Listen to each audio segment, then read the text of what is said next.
రామరాజు అయితే వాళ్ళ ఇంట్లో అందరూ ఉన్నప్పుడు ఇలా అంటూ ఉంటాడు. నేను మీ ముగ్గురికి ఒకటి అడుగుతున్నాను, చెప్పండి.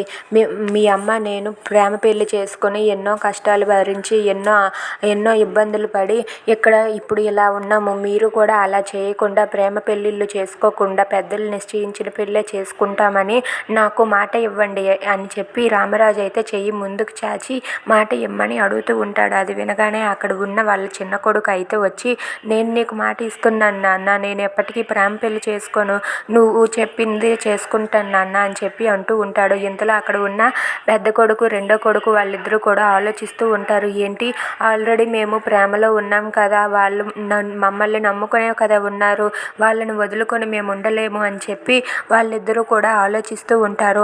వాళ్ళిద్దరూ వాళ్ళ లవర్ గురించి ఆలోచిస్తూ ఉండగా అది చూసి రామరాజు అయితే, ఏంట్రా మీరిద్దరూ ప్రేమ పెళ్ళిళ్ళు చేసుకుంటారా, నా మాట కాదని మీరు వెళ్ళిపోతారా అని చెప్పి అడుగుతూ ఉంటాడు. అది వినగానే, లేదు నాన్నగారు, మేము మీ మాటే వింటాం నాన్నగారు అని చెప్పి వాళ్ళిద్దరూ కూడా ఆ చేతిని వాళ్ళ చేతుల్లో కూడా అందులో కలిపి, మేము ఎప్పటికీ కూడా మీ మాటే వింటాం నాన్నగారు, మేము ప్రేమ పెళ్ళిళ్ళు అనేవే చేసుకోము, మీరేం చెప్తే అదే చేస్తాం నాన్నగారు అని చెప్పి వాళ్ళిద్దరూ కూడా మాట ఇస్తారు. అలా ముగ్గురు కొడుకులు కూడా మేము ఎప్పటికీ ప్రేమ పెళ్ళిళ్ళు చేసుకోము, పెద్దలు నిశ్చయించిన పెళ్ళే చేసుకుంటామని చెప్పి వాళ్ళ నాన్నకి మాట ఇస్తారు. దాంతో రామరాజు అయితే చాలా హ్యాపీగా ఫీల్ అవుతాడు.